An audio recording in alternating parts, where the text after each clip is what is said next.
Hey, Trevor, thanks for joining us. Today's way of getting started. Give us a little background on yourself.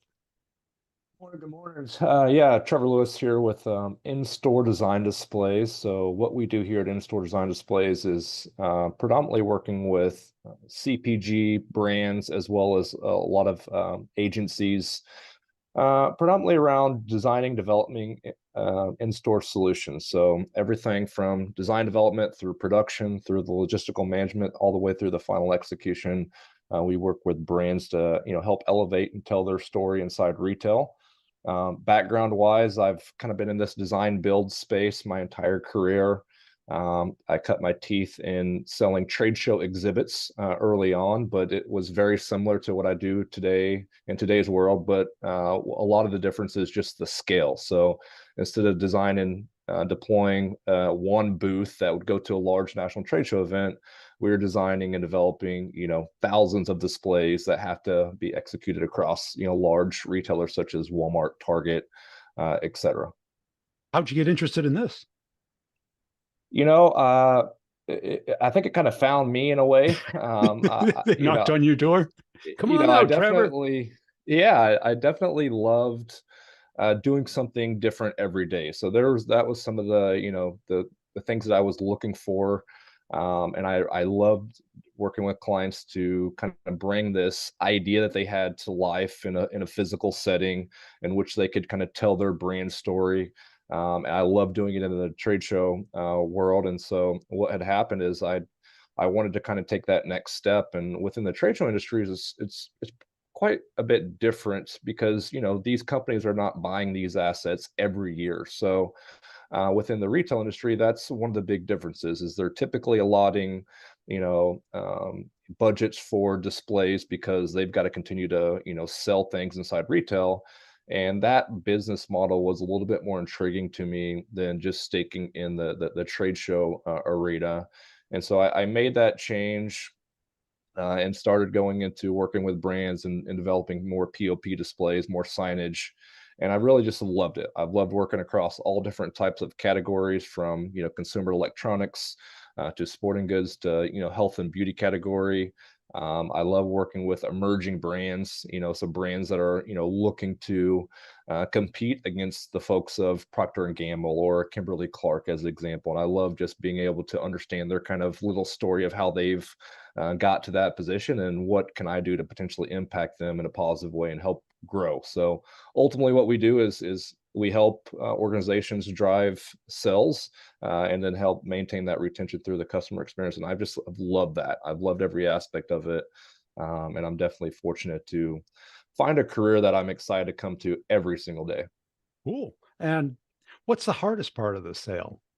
Is it, do you, It's the complexity. It's understanding all of the different milestones that need to be achieved across the course of a project. From the initial stages are they have an idea, right? They have an idea, and they may have a meeting coming up with a Walmart buyer as an example. And so these buyers on the retailer side are continuously looking for new innovative products that they can sell inside their stores.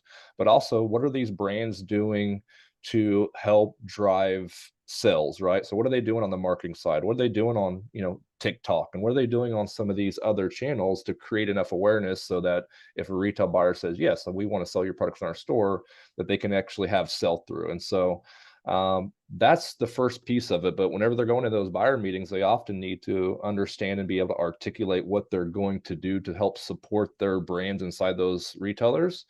And so that's kind of when we start to enter the equation, when we start to do some design development on understanding where the products are going to be sold, what category we're at inside the store, and how can we start to tailor what this overall shopper experience might look like from different signage to different displays to different interactive components. And we work with them in the very beginning stages, and they go into that meeting, and often that's when the buyer starts to become involved and understanding, yes, no, here's kind of what I'm thinking. We would give you some featured space. And then there's a lot of just dialogue. So we're talking, just deal timelines for large national program rollout, 12 to 18 months from kind of start to finish. And so you can imagine there's a lot of different milestones that have to be achieved. in order to execute a program, very successfully. And a lot of those details you don't really understand because they don't teach you how to do these things in school, right? These are, you're going to spend $1 million plus on a program. You don't understand that some of the most important details of executing that program are the labeling on the outside of the box, so that it can be scanned into certain DCs and can be rerouted all the way to the or to the floor. And people have to identify that and find that. And so you can do a lot of great things all the way leading up to that kind of last 1%.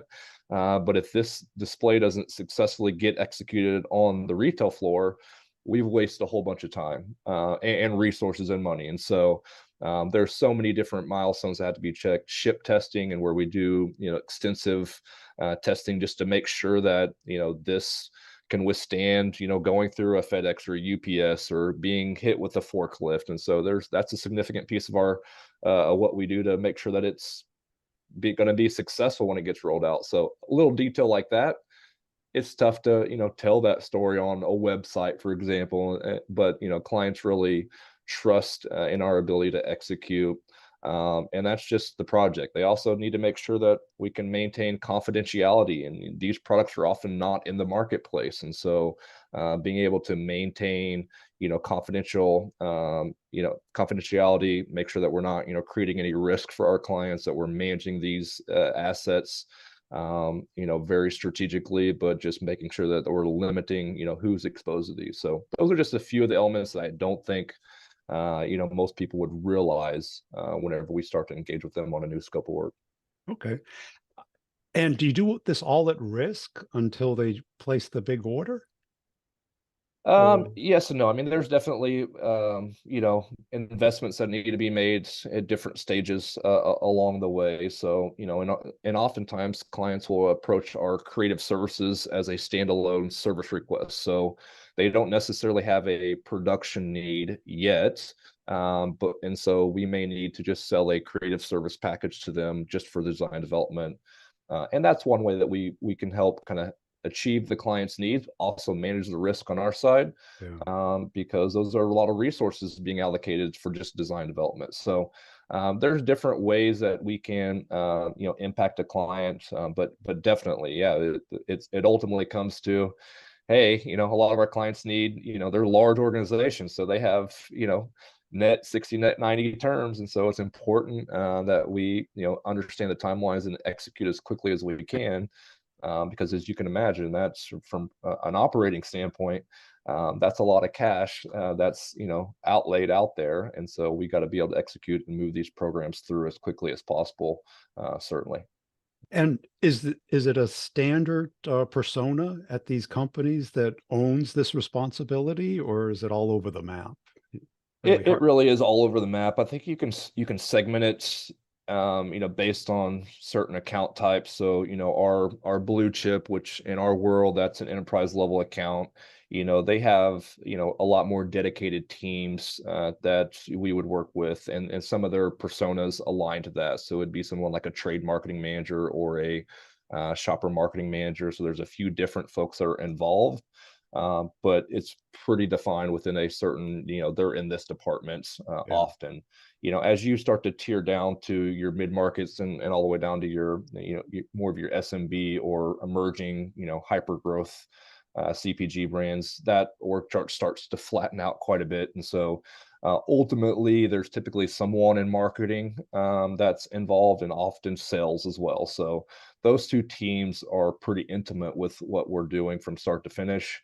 The larger organizations will often have an agency of record, and so they often get brought in, and are part of the overall project as well, just because a lot of what they're doing is going to be on the digital side. And so our timelines need to line up. The messaging needs to be on, consistent brand being positioned effectively. And so we work a lot with a lot of the agencies as well. And how hard is it to get a new client? I got to imagine it's a long, arduous process. Yeah, No? absolutely. I mean, it definitely is. I mean, what's unique about our business is, the retention is great, because you're fostering so much collaboration, and building so much rapport with these individuals, that they typically keep coming back to you because there's trust a big trust factor there.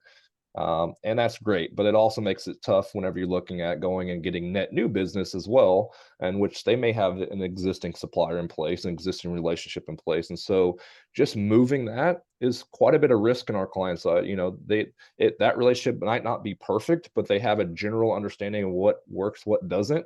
And so they've kind of figured that out within that given supplier if we're looking to knock somebody off. And so it's important that we, build trust early on. We validate through, past experiences.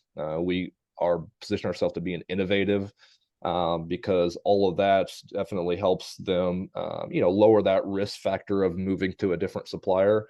But it's very difficult. It's very difficult if that other supplier is doing a good job, right? And so yeah, definitely a difficult thing to do. But over time, if we can continue to add value, we can start to get smaller opportunities, and then for us, it's a land and expand model. So if we can just identify one problem and help solve for that, that's typically our path forward. If we can solve the small one, we're going to put ourselves in position for them to experience our process, experience how we're, that customer service, and then hopefully put ourselves in position to, win larger programs for them as well. And what makes a great sales rep in this space? Uh, you know, Discipline, and health is Health. critical. Health. What do you mean by You know, health? You gotta be alive? you have to it's a great time, but there's a lot of emotions. There's a lot of highs, there's a lot of lows. Yeah, So being disciplined and making sure that you're physically healthy, you're mentally healthy, because it's going to require a lot. I mean, this is tough things to do. It's extremely enjoyable, it's extremely beneficial. But it's going to take some time. There's some time. It's also going to take some commitment, and it's going to take building a book of business in this industry is going to require you to be extremely disciplined, because you're going to a lot of it. Our clients are not in an open buying stage, or phase per se, and so a lot of it is nurturing, right? A lot of it is positioning for when they do come in that buying phase, that you're top of mind. And so that's going to require that you do a lot of activities and behaviors that may not make sense to you today. It may not make sense to you, 6 months from now. And so that level of discipline of just staying the course is critical in our space. and was that something that you learned from mistakes, or did somebody kind of mentor you on that? Because most people, it's effort, reward, as opposed Yeah. to effort for 9 months. I would like to say that I've definitely, all of the above, right? I've definitely learned the hard way, but I think what I can kind of associate having this, behavior mindset around just staying consistent, being disciplined is a lot about my upbringing, right? And so for me, as being raised by a single mom and just seeing her be extremely disciplined, Yeah, and be able to put me in position to go on and find success in different aspects. But a lot of that was in wrestling, and I grew up a wrestler. And I think if you know much about wrestlers, that's yeah, it's very unique because it is a team sport, but it's a lot of it you're going out there and it's an individual, and you can right. score team points for the Points. team.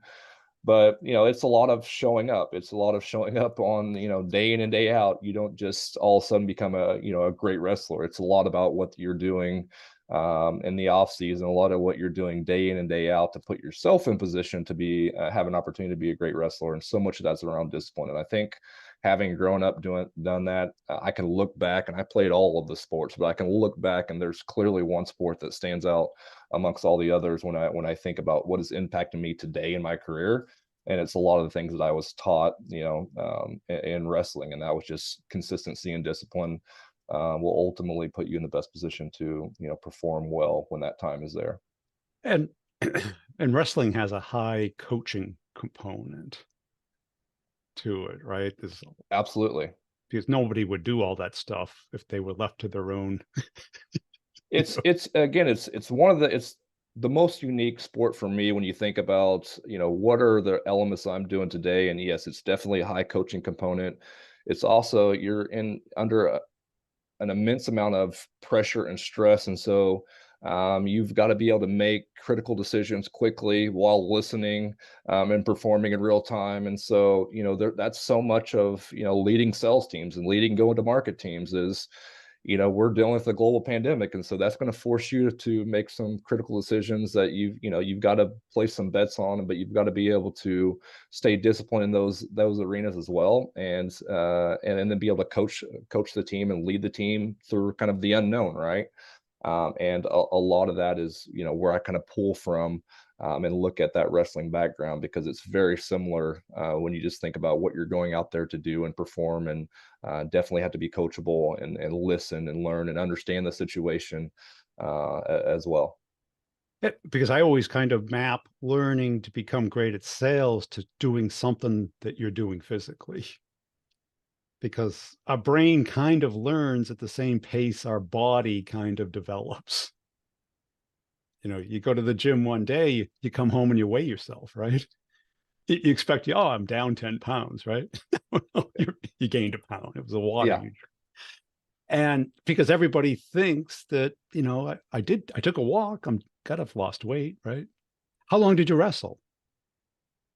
I wrestled growing up, so yeah, I think it was around 5 or 6 years old to around 15. Then I took a Wow. small break, kind of in that high school, to really kind of prioritize football. And then I went back my senior year, because I where I went to high school at, what we was known, for wrestling. And so, kind of growing up through the youth, and then taking a small break, I was itching to get back to it, so I was able to get back into it my senior year as well. And I take it you were trying to get to a certain weight as well. Yeah, definitely trying to get to a certain weight, and then also just maintain I wanted to, help the team. We had an opportunity. We did not actually, accomplish this, winning a state title as a team, but we had a great opportunity to go and do that. I definitely wanted to be a part of that. And growing up in a wrestling community, is definitely exciting, but it comes with a lot of expectation, which is definitely, interesting when you think about my, where I'm at in my career here now as well. And yeah, I'm just so thankful that I had those opportunities to learn what I didn't realize then, but to learn, some of those foundational elements. And how does that structure help you in sales? I think it's, how you set up your day, is as simple as that, right? A lot of it is, what are you doing this hour? And, are these, if I'm coaching, or if I'm actually, a player, I live in a player coach role. And so, I'm often doing the same activities that I'm evangelizing and coaching to, our reps to do as well. But it really comes down to, what are the activities I need to be doing today that I have full control of, and prioritizing those, but making sure that you're starting there. So, I'm a big believer on, in sales, there's, you just got to continuously focus on what you can control. At the end of the day, I think that's where that middle piece comes into play as well, that if you just stay consistent and, hey, what I control here in this daily, then multiply that by weekly, monthly, quarterly, then you're going to put yourself in a good position. But it ultimately comes down to, what am I doing today, and then managing that time and making sure that it's going towards, things that will have a big impact. And let's say a rep comes to you and they're not having the success that they want. What's the process you take them through? It's really just looking at, so one of the things that we actually have here is a daily activity tracker. And so, that gives not only visibility to, me as the leader of the sales team, but also gives them visibility to their peers and how their peers are performing, as well, from a daily activity standpoint. And so, anytime that I'm looking at there, one of the things that we're always looking at is the amount of quality conversations that we're having. And so that's a KPI that we look at. And then we look at, what are we doing? What are the channels that we're exploiting to impact the amount of quality conversations? And a channel would be LinkedIn, phone calls, handwritten notes, all of the different activities. And so we can just look at there and we can understand, not everyone's number is going to be the same. I have some reps that are really big. They drive a lot of their quality conversations through leveraging LinkedIn. Some of my reps drive a lot of their quality conversations through leveraging, cold outbound activities like phone and email. So it's not a, one size fits all, but I think we can look at there's a quantity quality factor that we always looked at. And I'm a believer that quantity leads to quality. And so we can just make sure that we're looking at those numbers and we're getting very close to, are these having an impact? And so that would be that's one thing that I do now, whenever we're looking at coaching our reps, it's really back to the basics. It's, hey, we're at 10 dials a day average. We may need to turn that up, right? Based on what you're trying to accomplish, which is the amount of quality conversations. We may need to send more LinkedIn DMs as an example, but understanding the numbers is where we would go to first. And the numbers are easy. The quality, how do you do that? That's subjective. Yep. The quality is the way that, I mean, and again, everyone's quality is definitely subjective, but when you look at just one of the tactics that we deploy, which is, producing content on LinkedIn, over time, I think that's big. Content specifically in a sales arena is where I really focus on. Quantity leads to quality. It's very unlikely that right out of the chute you're going to start to post content on LinkedIn that all of a sudden your buyer persona starts to engage with and converts on, right? Yeah. And so over time, you want to, look at some of the, lagging indicators on, is there any engagement? And those are some of those vanity metrics that you can look at as lagging indicators. But that would be just one area where, hey, we've got to be able to get a frequency of posting every day. And that quantity and establishing that behavior will ultimately have impact on the quality of the content that you will start to put out. But until you do the work and understand quantity, it's really going to be difficult for you to get to what the quality of that content needs to be. And that would just be how we would, coach or educate specifically on quantity quality in that one arena. Same thing. It's and the other terminology is at bats, right? I think there's just a number of at bats that you've got to get, picking up the phone before you understand. Okay, that was a quality conversation because I started it this way. I did this as the next thing. I dug for this pain. It's going to be difficult for you just to pick up the first phone and all of a sudden you nailed the conversation and you had a great conversation, you had a quality conversation. That's probably unlikely. And so that's where we kind of look at that quantity and quality factor. And what's the hardest part about leading a team like that? Because you seem very open to people being different.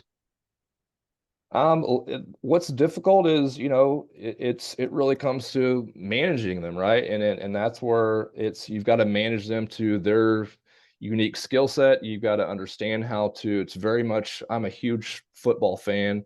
Obviously, here in Kansas City, we love the Chiefs, but I really manage it. I manage our team like I would if I was the GM of the Kansas City Chiefs. So I've got to understand, hey, they don't ask Patrick Mahomes to go and block the DN, right? They understand his skill set. And so Yeah. that coach's job is to put him in the best position possible based on his skill set, what the team's needs are, and help him be successful. And I take a very similar approach with our sales reps individually. And so, we do weekly one-on-ones where that one-on-one is slightly different because then doing a team meeting. That one-on-ones where we can kind of really help that individual level up some of their skills or offer some coaching specific to some of their challenges that they're having. But they're humans, so they're all inevitably going to be different. They have different wants and needs.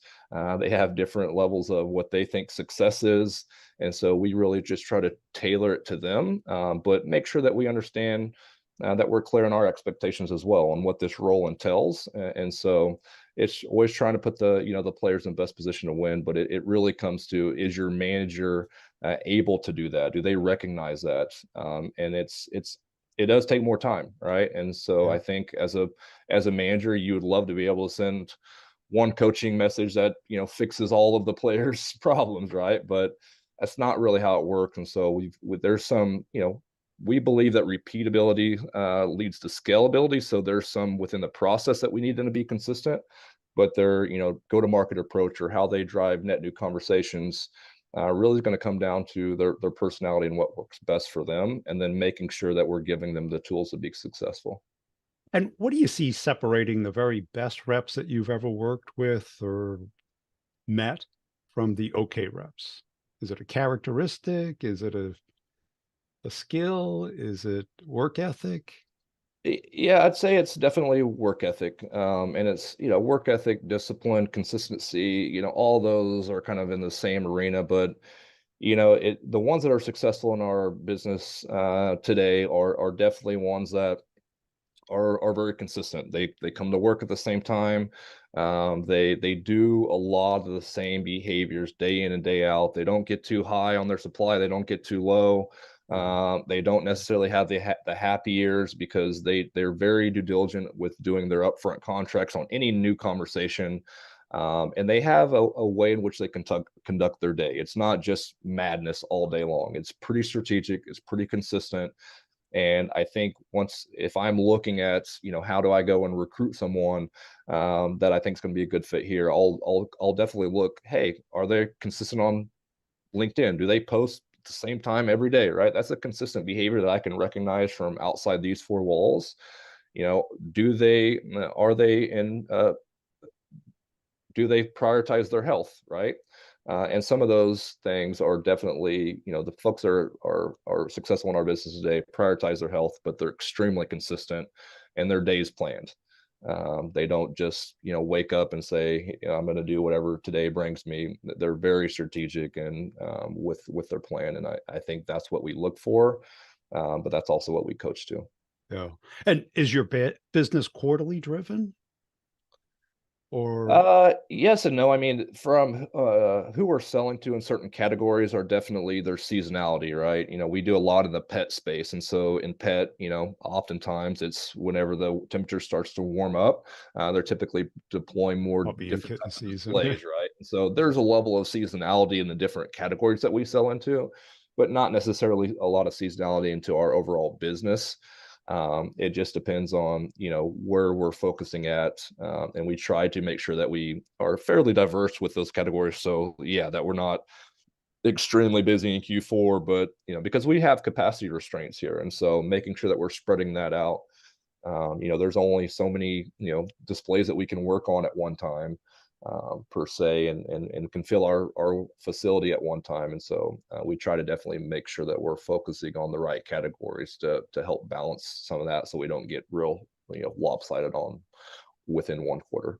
And you're probably the first sales leader I've heard emphasize health, which is surprising. What happens if you don't prioritize health in your experience? I think in our business, but in life, I think if you don't prioritize health, you're letting a lot of people down. And I think not only, and it starts with yourself, right? I'm a huge believer of, it's progress is the process. So when you think about your health, everyone's journey can start differently, but as long as you're making progress, I can get behind that. And so, in anything that we do, I ultimately want a lot of the things that you may be doing in a day to day may not be the funnest thing that you're doing in your life, right? There may be some, I'll call it grind, right? There may be some things that you got to It's do work. that, Yeah. sure, there's work.